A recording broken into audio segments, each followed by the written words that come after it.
안녕하세요. 반갑습니다. 학교에서 얼마나 심각한 교육이 이루어지고 있고 또 그 교과서가 얼마나 왜곡되어 있는지 오늘 그것에 대해서 말씀을 좀 드리겠습니다. 학교라고 하면 어떤 이미지들이 생각나십니까? 저가 학교를 다닐 때만 해도 학교에서는 선생님의 그림자도 밟지 않는다는 그런 말이 있을 정도로 그냥 학교에서 믿고 보내고 학교에서 배워지는 교육은 정말 참 교육이라고 생각했었던 그런 교육을 받았었습니다. 근데 지금 학교의 교과서들이 우리가 일반적으로 알고 있는 역사만 왜곡되어 있는 것이 아니라 이슬람도 교육을 가르치고 있고요. 잘못된 교육을 가르치고 있고 그리고 동성애, 페미니즘 곳곳에서 여러 가지로 구멍이 나 있습니다. 근데 이런 교과서 내용들을 부모님들이 잘 알지 못하는 상황에 있습니다. 왜 그런지 아십니까? 교과서를 혹시 아이들이 여기에 이제 학부모님들도 계시죠? 그 아이들 그 교과서 혹시 보신 적 있으세요? 없으시죠? 왜냐하면 교과서 집으로 안 갖고 들어오잖아요. 옛날에는 저희가 그 책가방 꼭 싸서 숙제도 점검하고 했는데 요즘에는 숙제도 거의 내주지도 않고 교과서를 볼 수가 없어요. 왜냐하면 아이들 인권이라고 생각해서 교과서를 학교에다가 비치해두고 다니게 합니다. 그래서 이제 부모님들은 그냥 그 주변에 필독서라든가 문제집? 근데 문제집을 봐서는 어떤 내용인지 몰라요. 제가 지금 이 자리에 오늘 지금 갖고는 왔는데 제가 깜빡하고 여기를 안 갖고 왔는데 제가 이제 한 학부모님들 7명을 모아놓고 이제 독서 토론을 한 적이 있어요. 근데 이제 지금 애들에게 읽혀지는 책들을 권해주고 이 책에 어떤 문제가 있는지 한번 살펴보고 토론을 해보자 이런 시간을 가졌었어요. 근데 다들 어떤 문제가 있는지 아무것도 찾아내지 못하는 것입니다. 근데 그게 역사책이었는데도 그래요. 우리가 일반적으로 역사는 잘못됐어, 왜곡이 많이 됐어 이렇게 알고 있는데 정작 책을 주고 무엇이 잘못됐는지 어떻게 왜곡됐는지 그걸 한번 찾아보자고 해도 모르는 거예요. 근데 그런 부분에 대해서 정말 이게 이들이 너무 미묘하게 이게 좀 좋은 말들로 잘 감췄구나. 그래서 정말 이걸 깊숙이 들여다보지 않으면 잘 모르겠구나 이런 생각을 했습니다. 얼마 전에 또 교과서 사건이 터졌습니다. 알고 계시죠? 네. 불법으로 수정을 했죠. 지필자의 도장이 있어야만 이게 수정이 가능한데 지필자가 정부가 이렇게 정권이 바뀔 때마다 이거 어떻게 수정하냐 나는 안 한다 했더니 인감 도장을 날조해가지고 그냥 불법으로 수정했습니다. 그러니까 기존의 초등학교 6학년 이제 사회책이 그런데요. 기존의 사회책의 두께가 배로 두꺼워졌습니다. 근데 배로 두꺼워진 만큼 거짓이 수록이 되어 있는 거예요. 이걸 아무도 모르는 거예요. 그래서 기존 교과서 126쪽에 제가 거기 프린트물을 좀 갖고 왔습니다. 이제 좀 나눠주시면, 네, 그러니까 두 분이서 보시던, 제가 이걸 급하게 작성하느라고 좀 오타가 있는데 이해해 주시고 좀 봐주시고요. 기존 교과서 126쪽에 자유민주주의 실현과 발전이 수정된 교과서에는 82쪽에 어떻게 되어 있냐면 그냥 민주주의로 되어 있습니다. 그냥 자유가 빠진 거예요. 근데 이런 차이들을 정말 몰라요. 근데 이게 정말 큰 차이거든요. 그러니까 발전하는 시민 참여로 바뀌었고요. 교과서 어디에도 자유민주주의는 찾아볼 수 없게 되었습니다. 그리고 기존 교과서 110쪽에 대한민국 수립이 수정된 교과서 57쪽에는 대한민국 정부 수립으로 격화시켜서 서술되었습니다. 잠깐 제가 깜빡했는데 타이머를 좀 맞춰 놓을게요. 40분 안에 끝내야 되니까.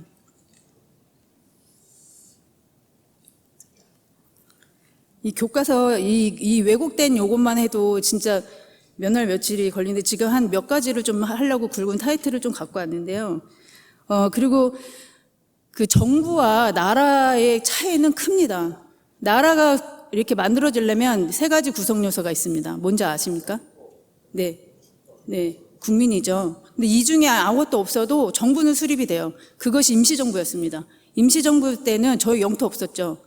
국민도 없었습니다. 다 일제치하에 있었으니까 대한제국의 국민도 조선의 국민도 아니었었어요. 아무것도 없었는데 그 임시 정부는 있었습니다.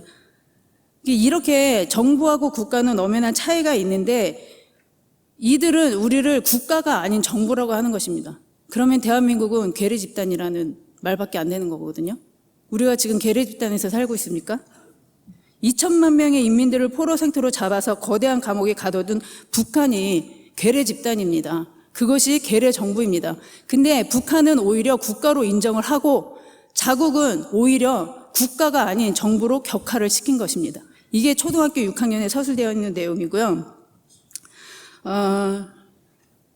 그리고 이 한반도에 수천 년 동안에 이어온 그 고구려, 백제, 통일신라, 고려, 조선 등 수많은 국가가 이제 한반도에 출현을 했습니다. 많은 국가들이 세워졌다가 무너졌다, 세워졌다 무너졌다 했죠.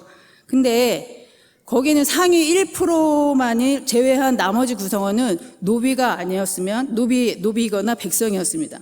그런데 대한민국은 전혀 새로운 나라로 탄생을 한 것입니다. 신분과 성별의 차이 없이 누구나 한 표씩 주권을 행사하는 자유인의 공동체, 자유민주정의 국가가 탄생한 것입니다. 이것은 이승만 대통령이 한성 감옥에서 생각을 했습니다. 서방 국가들은 잘 먹고 잘 사는데 왜 이 동방의 이런 국가들은 유독이 가난하고 못 먹고 못 살까? 이런 고민을 한성 감옥 그 고난, 모진 고난을 받으시면서 생각을 했습니다. 그때 조선의 큰 어른이라고 했던 이상재 선생도 DNA가, 한반도에는 DNA가 잘못돼서 그냥 우리는 어쩔 수 없는 거야라고 얘기하셨을 때도 이승만 대통령께서는 아니다. 우리가 잘 못 먹고 가난하게 살 수밖에 없는 것은 하나님을 몰라서 그렇다라고 생각을 하셨습니다. 예수를 아는 교육을 제대로 받는다면 우리도 저 서방 국가들처럼 잘 먹고 잘 사는 나라가 충분히 될 수 있다고 바로 이승만 대통령이 한성 감옥 그 모진 고난을 통해서 예수님을 만나서 깨달은 진리였습니다. 그래서 이승만 대통령은 1948년 8월 15일 5천년 한반도의 그 샤머니즘 우상숭배의 그 뿌리를 끊고요. 기독교 인형 국가로 자유시장 경제체제를 기반하여 국가를 기존의 국가들하고 전혀 다른 새로운 나라 대한민국, 거룩한 대한민국을 건국하셨습니다. 정말 자랑스러운 역사가 아닐 수 없습니다. 근데 이 자랑스러운 역사를 저 좌파들은 태어나지 말았어야 될 나라라고 비아냥하며 스스로 자책하며 헬조선이라는 신조어를 만들어놨습니다. 헬조선, 맞는 말입니까? 저는 맞다고 생각합니다. 헬조선. 북조선이 헬조선이고요. 헬이고요. 조선 왕조가 헬이었습니다. 저희는 조선에 살고 있지 않습니다. 저희는 거룩한 대한민국에서 살고 있습니다. 북조선의 그 하늘하고 그리고 조선 왕조의 그 하늘, 시공간을 초월해서 같은 하늘이라고 겹쳐서 생각이 드는 거는 저만의 착각일까요? 아니라고 생각합니다. 굶어 죽고, 맞아 죽고, 더워 죽고, 얼어 죽고, 그것이 지금 21세기의 계명천국에 일어나는 똑같은 현실에서 살고 있으나 다른 상황에 처해져 있는 그런 하늘에서 살고 있는 것입니다. 열매 맺지 못한 저주받은 이 땅에 하나님을 아는 교육만이 잘 먹고 잘 산다는 그 이념하에 저희는 샤머니즘 우상을 끊어준 이승만 대통령, 하나님의 은혜로 소산을 맺고 열매를 맺는 정말 구국강변의 거룩한 대한민국에 하나님의 은혜로 지금 살고 있습니다.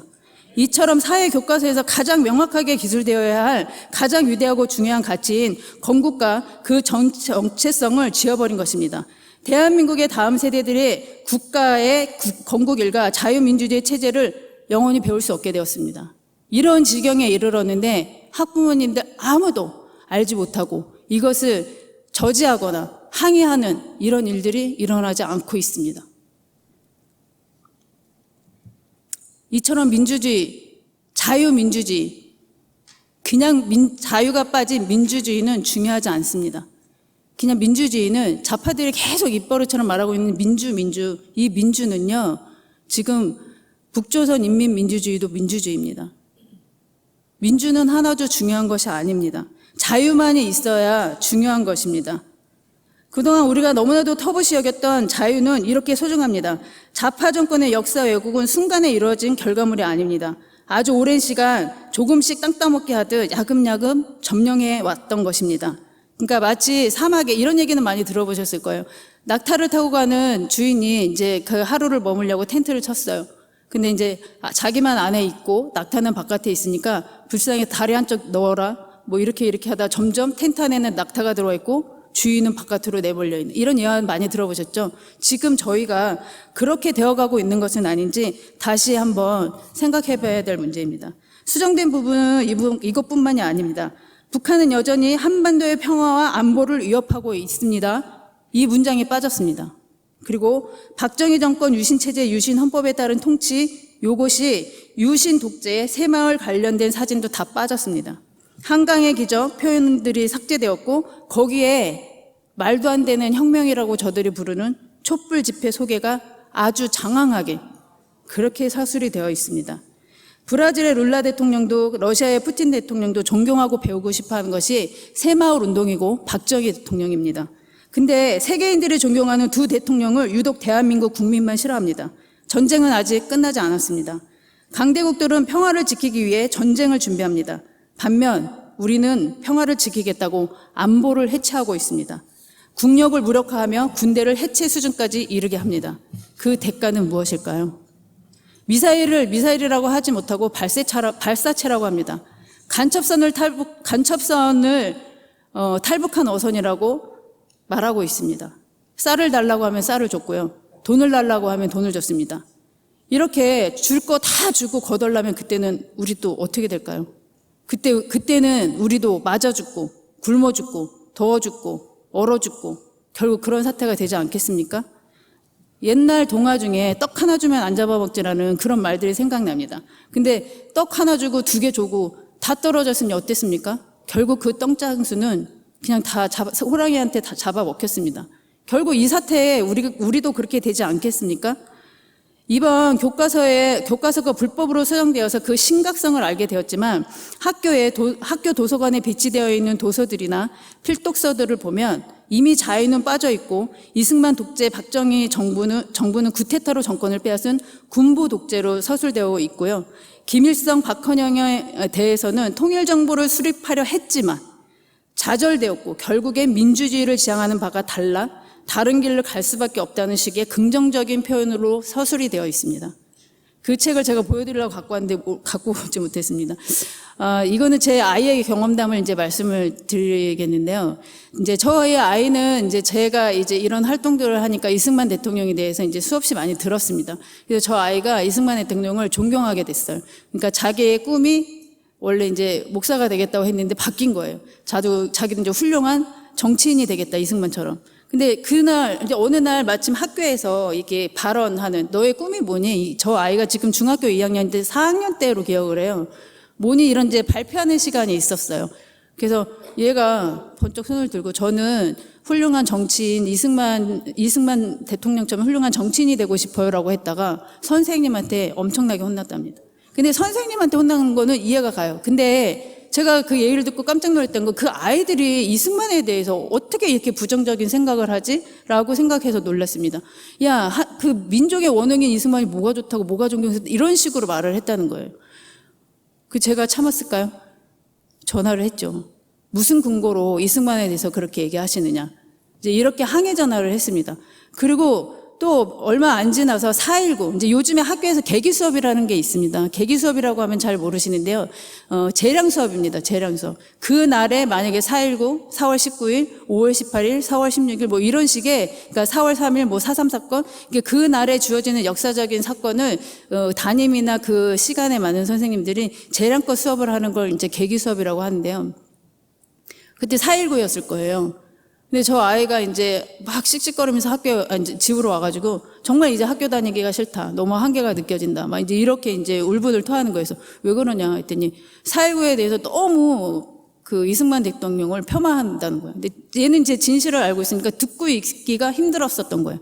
그렇다고 그 전에 뭐 자기는 이승만을 존경한다고 했다 봉병을 당했는데 또 뭐라고 혼자서 얘기하기도 뭐하고 그리고 이제 이걸 이제 속아려고 엄마 저는 이제 정말 학교 안 다니고 싶어요. 이제 이렇게 얘기를 한 거예요. 제가 또 참았을까요? 저 또 전화했죠. 뭐 어떤 계기로 이런 수업을 하셨냐? 어떤 교재를 선택하셨냐? 무슨 근거를 보고 이렇게 하셨는지 그 근거적인 자료를 달라. 황당한 대답이 돌아왔습니다. 뭔지 아십니까? 네이버를 검색하고 가르쳤답니다. 정말 여기서 할 말이 없었습니다. 그래서 그때 너무 참을 수가 없어서 얘기했습니다. 한 번만 더 이런 식으로 근거 없이 역사적인 사실을 근거하지 않고 네이버를 찾아서 아이들에게 이렇게 왜곡된 역사 교육을 하면 아이를 빼겠다. 교육청에 고발하겠다. 근데 선생은 눈 하나 깜짝하지 않는 거예요. 그런 반응에 제가 너무 깜짝 놀랐어요. 그리고 뒤돌아 생각해보니 교육청 교육감이 누구였더라? 저들이 믿는 백이 있었구나. 이런 생각을 한 거예요. 이것뿐만이 아니에요. 학교에서 당했던 얘기. 근데 좀 두서없이 이게 좀 중요한 얘기인 거. 학교 이제 경험담이 나왔으니까 또 얘기를 하는데 학교에서 그러니까 잘 잡아내셔야 돼요. 학부모님들께서. 지금 저는 계속 지금 주장하고 외치고 다니는 것이 이제는 제도권 교육이라고 더 이상 믿고 맡기는 학교가 아닙니다. 학부모님들이 수요자의 권리를 찾으셔야 하고요. 수요자의 권리를 찾으셔야 하는 것은 수업에 참여하는 것입니다. 아이들한테 어떤 교육을 하고 있는지, 무슨 내용으로 교육하고 있는 것인지를 세세하게 피곤하시겠지만 들여다보셔야 됩니다. 그리고 아이들이 학교에서 어떤 생활을 했고 어떤 공부를 했는지 들으시는데 정말 예민하게 들어보셔야 돼요. 왜냐하면 잘 몰라요. 한 5, 6년 전인 걸로 기억을 해요. 지금은 양성평등이라는 말들이 보편화가 돼 있어서 그러려니 했는데 그때까지만 해도 저 아이가 계속 양성평등 하는데 귀에 너무 거슬리는 거예요. 그래서 야, 양성평등은 왜 양성평등이라고 그래? 남녀평등이라는 말이 있는데 왜 양성평등이라고 하냐? 그랬더니 학교에서 자꾸 양성평등이라고 얘기를 한다는 거예요. 그럼 그 다음날 왜 선생님 남녀평등이라고 안 하고 양성평등이라고 한번 물어보고 엄마한테 얘기 좀 해줘. 그랬더니 그런 말이 이제 새로운 단어로 바뀌었다는 거예요. 그래서 저는 이제 저 아이한테 얘기했습니다. 이거 분명히 뭔가 함정이 있다. 양성평등은 모든 성에 대한 평등을 얘기하는 것 같다. 남여라고 분명히 규정 짓지 않고. 근데 그게 지금은 보편화가 돼 있는데 그때는 그러질 않았었어요. 너가 이거를 좀 주의해서 봤으면 좋겠다. 라고 얘기를 했어요. 근데 아니나 다를까 그날 이제 기말고사였나 무슨 시험 단원 평가가 시험을 봤는데 얘네들도 참 바보 같은 게 보기에 남녀평등이란 보기도 있었고 양성평등이란 보기도 있었어요. 근데 쟤는 이제 저한테 그런 얘기를 들었으니까 남녀평등에 이게 동그라미에서 한 거예요. 근데 점수는 당연히 틀리게 나왔어요. 제가 또 가만히 있었을까요? 또 전화했죠. 아니 너네들이 이게 똑같은 말이라며. 그럼 이것도 맞게 해주든가 양성평등 남녀평등 맞게 해주든가. 근데 왜 남녀평등은 틀리다고 하고 양성평등은 맞게 해주냐. 이거는 분명히 뭔가 숨겨진 의도가 있는 거 아니냐. 아니라는 거죠. 이런 식입니다. 이런 식으로 교육합니다. 그래서 깨어서 기도하지 않고 깨어서 뭔가를 보지 않으면 이걸 잡아낼 수가 없어요. 얼마나 교묘하게 이 아이들을 잡고 있는지, 정말 이 아이들의 영혼을 얼마나 죽이고 있는지를 모릅니다. 그리고 학교에서 이제 요즘에는 학교에 다 TV들이 있잖아요. 그러니까 시청각 교육이라고 해서 같이 이제 그걸 보면서 이제 공부를 한단 말이죠. 영상을 항상 보여줘요. 저희 아이가 또 와서 이제 뭐라고 막 얘기를 하는데 그걸 또 이제 귀에 거슬리는 말이 또 있어서 또 잡았어요. 근데 뭐 어떤 남자애가 뭐 여자 옷을 입고 막 어쩌고저쩌고 한다는 얘기예요. 근데 너무 재밌었다는 거예요. 근데 저는 그게 막 거슬리는 거예요. 근데 왜 그게 걔가 어떤 비중인데 거기에서 걔가 중요했어? 아니었어? 했더니 그 중요한 아이가 아니었어요. 그냥 잠깐 나오는 애요. 그러니까 얘네들은 그거에 대한 의미가 없었던 거예요. 근데 저는 그게 거슬렸던 거예요. 그래서 이제 주의를 줬죠. 분명히 봐라. 이제 이거에 대해서 니네들 밑밥 깔아놨어. 그 다음엔 이 아이가 주인공이 될 거야. 분명히 봐봐. 이제 이렇게 얘기를 해서 분명히 경계하고 보라고. 그리고 그걸 네가 주의해야 된다. 이런 식으로 교육을 자꾸 참여하시고 자꾸 전화하지 않으시면 이 아이들은 그냥 그거에 익숙해집니다. 호주에 살다 온 아는 후배가 있는데 그 아이가 하는 말이 있어요. 호주에서는 아이, 여자, 개, 남자랍니다. 인권순위가. 그러니까 개보다도 못한 게 남자인 거예요. 그리고 게이들이 되게 지적이고 멋스러운 이런 인식으로 돼 있다는 거예요. 그래서 그쪽에 이제 시민권자인데 자기네들끼리 막 홍석천을 친구로 둔 걸 너무 부러워했답니다. 그게 당연한 문화라고 받아들였다는 거예요. 지금 그 교육을 아이들부터 그렇게 시키겠다고 지금 이렇게 물밑 작업을 하고 땅 따먹기를 한 거예요. 그동안 우리는 너무 침묵을 하고 있었던 거죠. 이게 이런 식으로 아까 7명의 이제 학부모들 모아놓고 독서 토론인데 아무것도 모른다 이런 말씀을 드렸는데 그것이 놀랄만 하지만 놀랄 일도 아닌 것은 진짜 저들은 뱀처럼 간교하고 선동술에 너무나도 능합니다. 그러니까 그럴듯한 말로 미혹시키는 것에 탁월한 재주가 있고요. 웬만큼 공부하지 않으면 당연히 모르거나 혼란스러울 수밖에 없습니다. 진짜 요즘은 공부하지 않으면 안 된다는 생각을 많이 합니다. 그러니까 옛날 그 구한말 때 이승만 대통령의 그 말들이 생각납니다. 이제 이승만 대통령이 이 무지한 백성들을 깨우기 위해서 수많은 이제 뭐 여러 가지 방법으로 개몽 운동을 하시지 않으셨습니까? 지금 또 그런 때라고 생각합니다. 근데 요즘엔 유튜브나 뭐 이런 것들이 많으니까 이제 많이 알고 듣고 하시죠. 근데 어설프게 아시는 분들이 참 많아요. 근데 이제 어설프게 아는 것에 신념을 가져버리면 그것만큼 무서운 것이 없다고 생각합니다. 왜냐하면 현장에서 뛰다 보면 우파 진영의 사람들이 자주 싸우고 분열해요. 왜 그러냐면 자기들이 듣고 보고 한 것이 맞다라는 거죠. 그러니까 어떤 이견이 다르면 토론을 통해서 그것에 이제 합의점을 맞아야 되는데 자기만 옳다라는 거예요.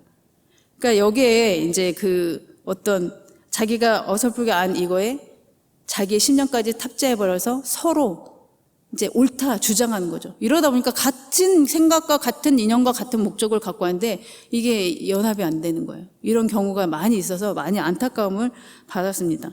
그리고 학교에서 제일 많이 시키는 게 이제 민주주의 교육인데요.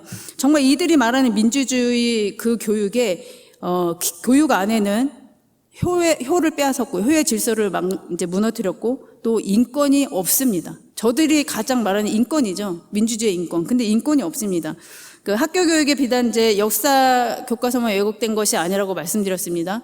근본도 없는 학교에서 할로윈 데이를 그렇게 기념을 합니다. 그거 알고 계셨습니까? 그러니까 귀신 놀이터로 변해버린 겁니다.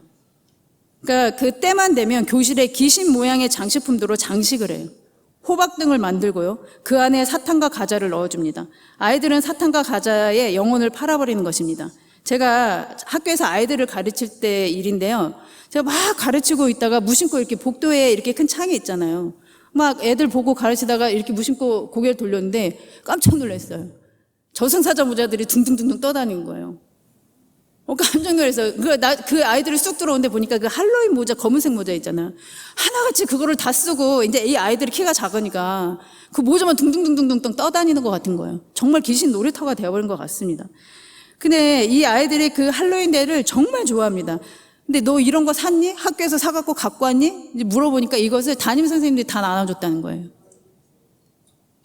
뭐 하는 짓인지 모르겠습니다.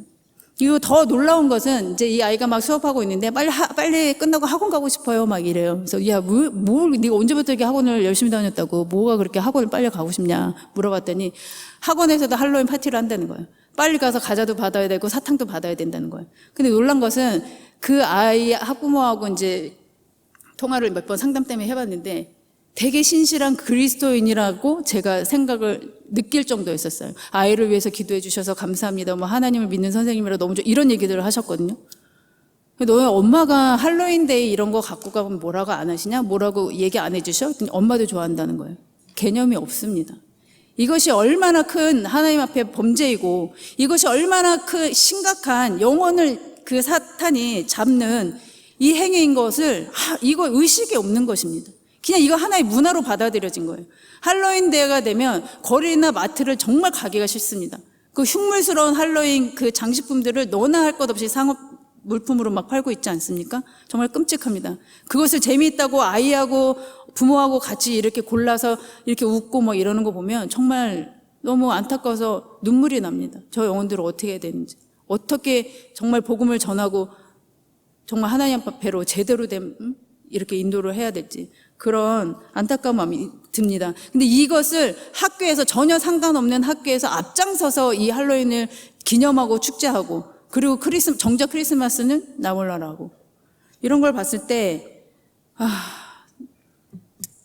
긴 말을 안 하겠습니다. 저는 인천 서구에 살아요. 혹시 서구에 사시는 분이 이제 계실지 모르는데 왜 뜬금없이 서구에 사냐고요? 말씀을 하냐면 얼마 전에 서구청에서 민주주의 시민으로서 아이들의 목소리를 귀 기울이고 생존, 발달, 참여, 보호권을 보장받고 자유롭게 성장할 당신을 응원한다라는, 여기서 당신은 아이들이에요. 당신을 응원한다는 내용의 아동의 권리 찾기 행사를 주관하였습니다. 아이들을 위한 축제라고 해서 저도 애들을 데리고 가봤습니다. 요즘엔 정말 하루라도 안 놀라면 안 되는 세상이, 정말 한 번도 경험해보지 못하는 나라에서 살게 해준다더니 정말 하루하루가 스펙타클한 하루하루입니다. 그래서 갔는데요. 주로 그러니까 청소년들이 행사장에 스텝으로 일하고 있었어요. 근데 그때 떼약볕이었는데 떼약볕에 어른들을 총재하느라고 진땀 흘리는 아이들을 보니까 당당한 권리를 찾고 행복한 축제가 아닌 노동처럼 보이고 힘겨워 보였습니다. 어른들이 그 중학생도 아니고 이렇게 조그마한 초등학생 아들이 줄 서세요 뭐 이러면 듣겠습니까? 그러니까 어른이 하는 일을 하면서 어른들의 흉내를 내는 거죠, 애들이. 그런 것을 마치 아이들이 권리인 양 특권을 주는 것처럼 가르치고 결국엔 아무 생각 없이 주는 대로 말하는 대로 생각하고 행동하라는, 마치 홍위병을 키워내는 듯한 느낌을 강하게 저는 받았습니다. 경악스러웠던 또 하나의 모습은 이제 곳곳에 그 스텝으로 보이는 아이들이 다니는데 이 아이들의 복장이었습니다. 검은 치마를 입었고 흰색 조거를 입었고 말 안 하셔도 하죠. 붉은 꽃을 달았습니다. 이러고 아이들이 곳곳을 다니는 거예요. 뭐가 연상이 되십니까? 홍위병이라는 말밖에는 생각나는 단어가 없었습니다. 정말 이 아이들에게 아무런 의식 없이 가치관이 성립되어 있지 않은 아이들에게 보암직도 하고 먹음직도 한 선악과의 미혹인 것입니다. 이렇게 아이들의 영혼이 마른 뼈가 되어가는 동안에 부모들에게도 부모 교육이라는 이름으로 유혹의 손길을 뻗습니다. 혁신학교 많이 들어보셨죠? 혁신학교, 이것이 이제 좌파들이 이제 만든 학교인데요. 이 혁신학교의 병폐 중에 병폐는 부모 교육입니다. 저도 우리 아이가 혁신학교가 좋은 줄 알고 혁신학교 보냈다가 부모 교육 받으라고 얼마나 이렇게 막 문자 오고 이러는지, 학부모 교육이라는 이름의 유혹의 손길을 뻗는데요. 이제 한 가지 예를 들어보겠습니다. 부모가 예쁘게 말하면 자녀도 이쁘게 말해요 라는 내용으로 이제 부모 교육을 시키는데, 첫 번째, 말은 차분하게, 목소리와 말투는 부드럽게, 자녀에 대한 선입견을 갖지 않고 말하기 전에 생각하기, 자녀의 말을 끝까지 들은 다음 말하기, 가장 중요한 건 자녀 존중하기. 그러면서 이제 부연 설명들이 막 이렇게 하시죠. 아무 문제가 없어 보입니다. 그런데 이 각 항목의 부연 설명 어디에도 부모 존중과 부모에 대한 예의는 없습니다. 오로지 아이들 중심적인 사고와 태도를 강요하며 부모는 한없이 참고 소위 말하면 아이들 비유만 맞추면 된다는 거죠. 그리고 체벌도 안 되고 엄격한 말로 훈육도 안 된다는 것입니다. 하다못해 이제 나라에서 가정의 체벌까지 단속한다고 하지 않습니까? 지금 우리가 이제 북한 공산주의에서 살고 있는 것인지, 물은 끓고 있는데 개구리는 자신이 죽어가고 있는 건지도 모르고 끓는 물에 담겨져 있는 그런 현상이 아닌지 정말 한 번쯤 생각해봐야 될 문제라고 생각합니다. 내 삶을 책임지는 국가라는 공익 광고를 보셨습니까? 이 홍보물은 내 삶을 책임지는 국가가 내 삶의 주권을 갖게 된다는 말인 것입니다. 이것은 공산주의자들의 공산주의들의 이상적인 세계관이고, 그들이 실현하는 정치체제는 더 지독한 독재를 구축, 개개인을 노예와 계급화한다는 것입니다. 이는 또한 아이들을 우상 삼고 내 아버지와 어머니를 공경하라는 하나님의 말씀을 거역하게 만드는 것입니다. 그리고 중고등학교에 더불어 사는 민주시민이라는 교과서가 있습니다. 교과서 내용에 실린 내용을 보면요. 인권이라는 이름으로 특정 종교, 여기서 특정 종교는 저희 기독교만 얘기하는 겁니다. 특정 종교를 역차별하는 가능성을 시사하고 있습니다. 교과서 내용을 살펴보면 2호선으로 보이는 이제 그림이 이렇게 나오고 부연 설명이 이렇게 있어요. 2호선으로 보이는 지하철에 누가 사회적 약자인지 이야기해보자라는 첫 단원으로 시작합니다. 첫 단원이에요. 소시민, 노동자, 외국인, 노인, 아동 등이 모이는 가운데 성경책을 손에 들고 뭔가를 외치는 사람이 중앙에 배치가 되어 있습니다. 이에 앉아있는 사람들은 이를 외면하고 있고 뒤에 선 사람들은 째려보고 있습니다. 여기서 문제점이 기독교인을 타인에게 불쾌감을 주는 사람으로 모사하여 오히려 기독교인을 차별화하는 것으로 인식시키는 교육이라고 생각합니다. 최근에 지하철에선 거의 찾아볼 수 없는 풍경인데도 불구하고 논의하는 과정에서 기독교 학생들에게 이런 행위의 문제점을 묻는다면 노방전도 전체에 대한 위축 효과를 가져올 수 있는 효과가 있습니다. 그러니까 실사례로 저도 이제 지하철을 얼마 전에 2호선을 타고 한참 가는데 누군가가 와서 포교 활동을 하거나 전도하는 사람이 아무도 없었어요. 근데 안내방송에 갑자기 특정 종교를 하고 있는 행위를 멈춰주십시오. 타고 있는 승객들이 불편하다는 민원이 들어왔습니다. 당장 내려주십시오라는 안내방송이 나오는 거예요. 제가 직접 들었습니다. 이런 내용들이, 이런 안내방송들을 가감없이 할 수 있어도 용인이 되고 허용이 되는 것은 이런 교육들이 이미 이루어졌고, 이런 교육이 이미 이루어졌기 때문에 이런 것을 아무 의식 없이 그런 방송이 나와도 이게 잘못된 거네, 부당한 거네 라고 생각하지 않는다는 것입니다. 그러니까 헌법 제20조 1항에 종교의 자유에는 포교활동의 자유도 당연히 포함되어 있습니다. 하지만 이 내용을 가지고 논의하다 보면 포교활동인 전도 및 선교의 자유가 당연히 제지되어야 할 것으로 잘못 이해할 수도 있습니다. 또한 혁신학교와 민주주의만을 가르치는 학교에서 주장하는 것인데 아이들의 놀 권리입니다. 지금은 다음이 절실히 필요한 때라고 생각합니다. 학생다움, 여성다움, 남성다움 각자 주어진 역할이 있고 그 역할을 다음으로 잘 이행할 때 참 아름다움이라고 생각합니다. 그런데 학생다움에 공부할 권리를 학교에서는 박탈하고자 합니다. 아이들이 행복해질 권리로 놀 권리를 주장하고 있습니다. 지금 한참 놀 권리를 주장하면서 학교에서 노는 학교를 만들어주자. 아이들을 경쟁 구대에서 가둬놓지 말자. 공부에 스트레스를 주지 말자. 이렇게 외치고 있습니다. 그런데 생각해 보십시오. 경쟁 없는 사회가 있습니까? 경쟁 없는 세계가 있습니까? 하다못해 형제끼리도 밥상을 차려주면 맛있는 음식이 나오면 내가 더 많이 먹고 내가 더 맛있는 것을 먹으려고 경쟁하게 됩니다. 경쟁 없는 사회는 없습니다. 저들이 말하는 이상적인 경쟁 없는 사회는 주는 대로 먹는 배급사회, 사회주의, 공산주의를 말하는 것입니다. 그런데 배급을 타러 갈 때도 경쟁 안 합니까? 내가 먼저 가서 이것도 다 경쟁입니다. 근데 이 4차 산업혁명이 이루어지는 글로벌한 시대에 경쟁 구도를 계속해서 이런 식으로 왜곡시키고 아이들을 경쟁 구도에서 빼버리면 우리 아이들은 우물한 개구리밖에 안 되는 것입니다. 과연 세계에 나가서 이 아이들이 글로벌 리더로서 세워지는 그 경쟁 구대에 과연 버텨낼 수 있을까요? 옛날에는 우리나라의 교육열이 세계에서 인정까지 받았습니다. 지금은 저들이 하향 평준화를 평준화라는 이름으로 계속 하향을 시키는 것입니다. 교육 수준이 점점 떨어지고 있습니다. 중국만 해도요, 사교육이 없을 정도로 아침 8시에 등교해서 저녁 7시에 옵니다. 공교육만으로. 우리나라 좌파들이 그렇게 물고 빨고 있는 중국만 해도 그렇게 공부에 열을 띠고 있습니다. 그런데 우리만 그러지 않습니다. 정말 조지 오웰의 그 동물농장처럼 정말 개돼지를 만들려고 하는 그런 추세라고밖에는 생각할 수가 없습니다. 그리고 가장 심각한 동성애 페미니즘 교육인데요. 제가 요거 나눠드린 것 중에 10대에게도 안전하게 사랑하고 섹스할 권리가 있다라는 유인물이 있을 것입니다. 이게 기사에 나온 내용인데요. 저는 이 글을 보고 깜짝 놀랐습니다. 이걸 서술한 사람이 저는 읽고도 남자라고 생각했어요. 근데 이거 쓴 사람이 여자더라고요. 근데 제가 이제 간략하게 10여 분 남았으니 빨리빨리 할게요. 17살에 폐가를 찾아서 술병을 들고 그러니까 청소년들에게는 열린 공간이 없기 때문에 술을 마시고 싶어도 마실 수가 없는 상황이랍니다. 그래서 미디어에서 보니까 이게 미디어가 정말 얼마나 아이들에게 악영향을 미치는지 이걸 보고 다시 한번 느꼈는데요. 미디어에서 보는 그 멋들어진 포장마차에서 이렇게 술을 마시는 이런 것은 자기네들에게 허용되지 않아서 자기네들은 술을 사서 폐가를 찾아서 흘러 들어갔답니다. 거기에서 또 자연스럽게 스킨십이 이루어지죠.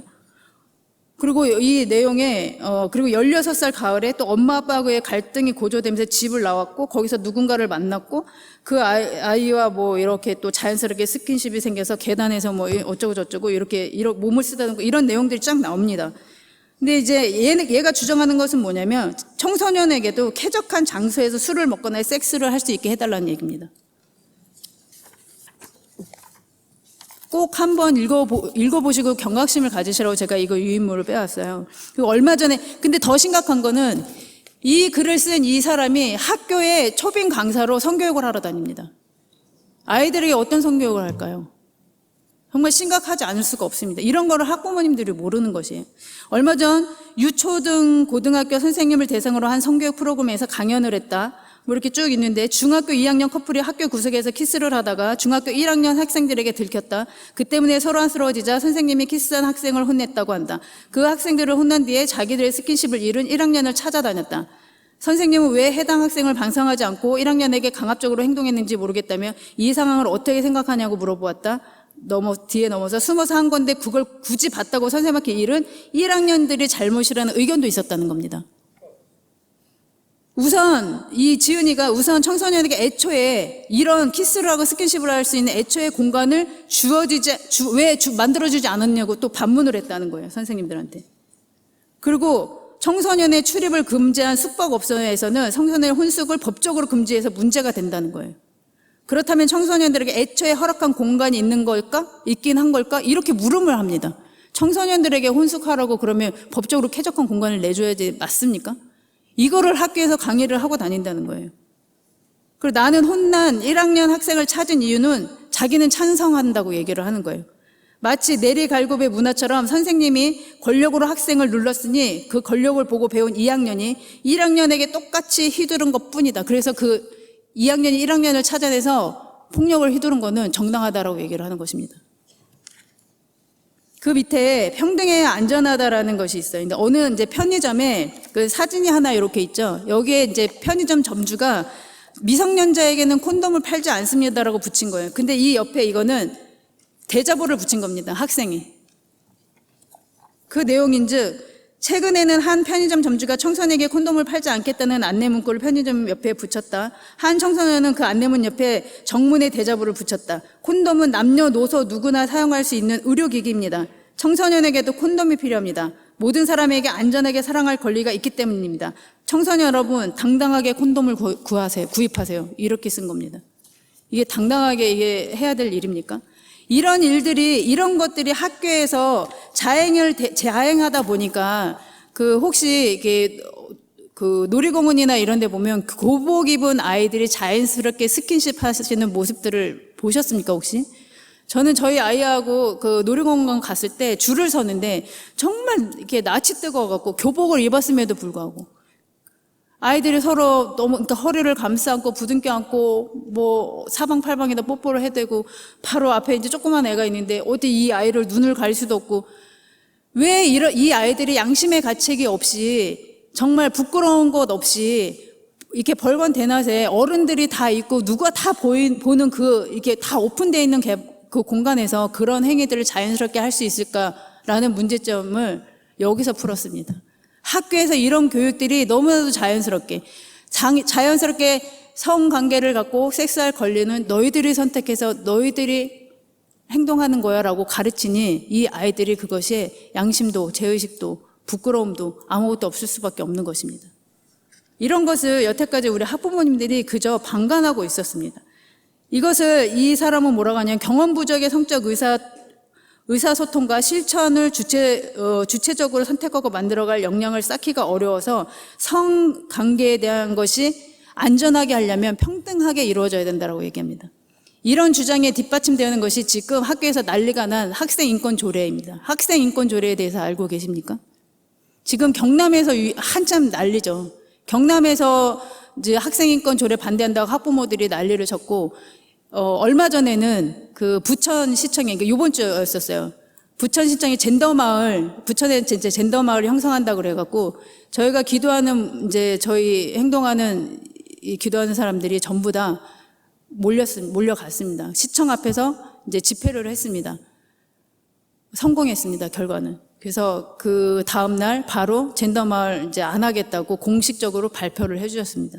저희가 거기서 기도하고 집회하고 그리고 얼마 전에 또 있었던 그 정교조 맞짱 집회 있었죠.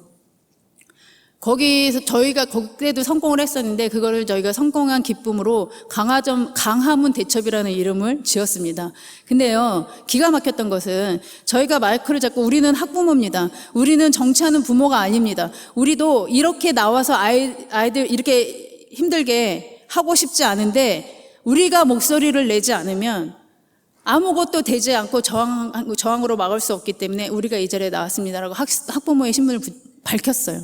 그들이 들었습니다. 근데 그들이 우리를 보면서 야유로라고 합니다. 그들은 선생이라는 이름의 한 사람들입니다. 저희들한테 이러고 다닙니다. 학부모한테 선생이 이러고 다녀야 되는 것입니까? 깜짝 놀랐습니다. 과연 저런 선생 밑에 우리 아이들이 무엇을 배울 수 있을까? 이런 생각을 했습니다. 그리고 정교조 위원장이라는 사람이 KBS 토론에 나와서 하는 말이 있습니다. 뭐라고 했냐면 모든 국민이 정교조 합법화를 찬성하고 있다라는 얘기를 했습니다. 왜 그들은 그런 착각을 했을까요? 여태 우리들이 침묵했기 때문입니다. 침묵은 동조입니다. 여태까지 우린 나 하나쯤이야, 내가 안 해도, 이런 생각으로 우리는 여태까지 침묵으로 모든 악행들을 동조하고 말았습니다. 그래서 지금 어땠습니까? 자유를 다 빼앗겼고 간신히 자유의 정말 그 생명력을 호흡기를 차고 있는 그런 꼴이 되었습니다. 어둠은 짙게 내려앉았습니다. 이제는 저항할 때라고 생각합니다. 박정희 대통령께서 하신 말씀이 생각납니다. 우리나라 스스로 지켜야 될 국방력이 약하니까 미국에 계속 도움을 요청하는데 너무 많은 수모를 당하는 거예요. 그러니까 박정희 대통령이 너무 자존심 상해서 자주국방, 그래, 자주국방 하자. 우리나라를 우리 스스로 지켜야 된다. 이렇게 결심하셨습니다. 그거 혹시 아시는지 모르겠는데 우리도 핵 개발을 했었습니다. 박정희 대통령이. 거의 완성 단계까지 가셨었습니다. 그래서 박정희 대통령이 서거하시기 전에 말씀하신 게 있습니다. 이것만 완성이 되면 나는 물러날 거야. 조용히 살 거야. 근데 그 직전에 서거하신 겁니다. 이게 이제 많이 알려지지 않아서 잘 모르는데, 그런 식으로 이 박정희 대통령은 우리를 스스로 지킬 수 있는 것은 국력이라고 생각했습니다. 국방력이라고 생각했습니다. 그래서 많이 들어보셨을 거예요. 싸움에서 일하자고. 지금 그럴 때입니다. 우리는 기도하면서 싸워야 되고요. 일하면서 싸워야 됩니다. 더 이상 침묵으로 이 소중한 자유를 빼앗겨서는 안 됩니다. 우리의 부모 세대는 가난을 이겨내는 대가지불을 하셨습니다. 우리의 그 윗세대는 침략을 통해서 정말 그 수많은 역경을 이겨내셨습니다. 30대부터 50대 너무나도 그분들이 고생한, 그분들이 지켜온 자유를 저희는 정말 소중한, 가치도 없이 그 소중함을 모르고 저희들이 빼앗겼습니다. 그러면 그분들에게 물려받은 이 소중한 자유를 고스란히 우리 아이들에게, 다음 세대에게 물려줘야 되지 않겠습니까? 이제 우리가 그 몫을 해야 됩니다. 이제 우리가 그 대가지불을 해야 됩니다. 자유는 핏값입니다. 자유는 공짜가 아닙니다. 너무나도 공짜라고만 알고 살았던 이 자유, 결국은 이 위기 가운데 오다 보니 정말 이제는 이것을 위해서 저항하고 피 흘려야 된다는 생각을 안 할 수가 없습니다. 6.25 때 우리가 핏값을 뿌렸다고 합니다. 그런데 그것은 우리 스스로의 핏값이 아니었습니다. 미국의 도움이 있었고 유엔의 도움이 있었습니다. 이제는 우리 스스로의 핏값으로 우리 스스로의 자유를 지키고 우리가 더 확산시켜야 될 때라고 생각합니다. 더 이상 침묵으로 동조하지 마시고 이제는 목소리를 내시고 각자 하실 수 있는 일들, 이런 일들이 있을 때 항의 전화 해주실 분들은 항의 전화 해주시고, 나오셔서 정말 머리수 채우시고 목소리에 내셔 주실 분들은 내셔 주시고, 그래야 되실 때라고 생각합니다. 이대로 있다간 저희 사회주의, 공산주의 안 될 거라는 보장이 없습니다. 정말 하나님께서 이 나라를 특별히 사랑하셔서 이승만 대통령 한 사람을 통해서 정말 건국 이념의 뿌리를 두고 이 땅을 세우셨는데, 하나님께서 이 땅에 두신 그 계획 이뤘다고 생각하십니까? 우리나라를 통해 북한에 억압되어 있는 저 인민들을 저희들이 해방시켜야 되는 거 아닙니까? 우리는 하나님께서 하나님의 형상, 인간이 존엄한 것은 하나님의 형상이기 때문에 존엄한 것입니다. 그런데 그 하나님의 형상을 한 북한의 인민들을 위하여 우리는 얼마만큼 관심이 있었으며, 그들을 위하여 얼마만큼 하나님의 마음으로, 찢어지는 마음으로 그들을 위해 기도해 본 적이 있습니까? 우리가 이제 그것을 못다한 것을 해야 될 때이고, 그것을 위해 목소리를 내야 하고, 그 자유, 정말 소중한 자유, 민주주의의 가치를 우리 아이들에게 교육을 통해서 가르쳐 줘야 될 때라고 생각합니다. 제가 시간이 이제 23초 남아서 요거 그 유인물도 하나 얇은 거 있어요. 그거를 꼭 보셨으면 좋겠어서 그거를 만들어 온 게 뭐냐면, 지금 고등학교, 중학교에 미래엔 천재교육 이런 출판사들 다 기록했습니다. 거기에 어떤 교육들이 어떻게 일어났는지 몇 쪽까지 상세하게 적어놨습니다. 제가 어제 새벽까지 그거 타이핑 쳤어요. 그래서 오타가 좀 있는데 대충 좀 그 오타는 알아서 이렇게 챙겨봐 주시고, 중요한 자료니까 알람이 울렸습니다. 마치겠습니다. 꼭 중요한 것이니까 한번 꼭 보시고요.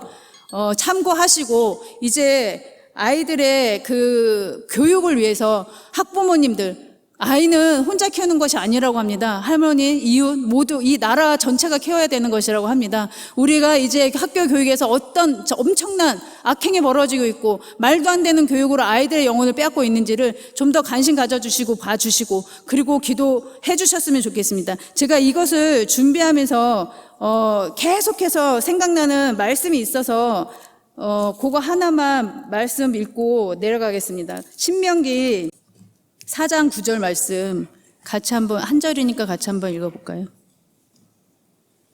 오직 너는 스스로 조심하며 힘써 내 혼을 지키라. 내 눈이 본 일을 내가 잊어버릴까 염려하노라. 내 평생 동안 그 일들이 내 마음에서 떠날까 염려하노라. 오직 그 일들이 내 아들들과 내 손자에게 가르치라. 이 말씀으로 기억하시고 꼭 아이들에게 우리가 배운 하나님의 올바른 이념, 가치 이념, 이승만 대통령이 우리에게 알려주고자 했던 그 기독교 이념 국가, 그 가치를 아이들에게 알려주는 그런 부모님들, 그리고 40, 50대, 30대부터 50대 우리가 윗세대들에게 물려받은 이 자유, 소중한 자유민주주의를 우리 다음 세대에게도 꼭 물려주기 위해서 열심히 분투하여 싸워주시기를 간곡하게 바라겠습니다. 감사합니다.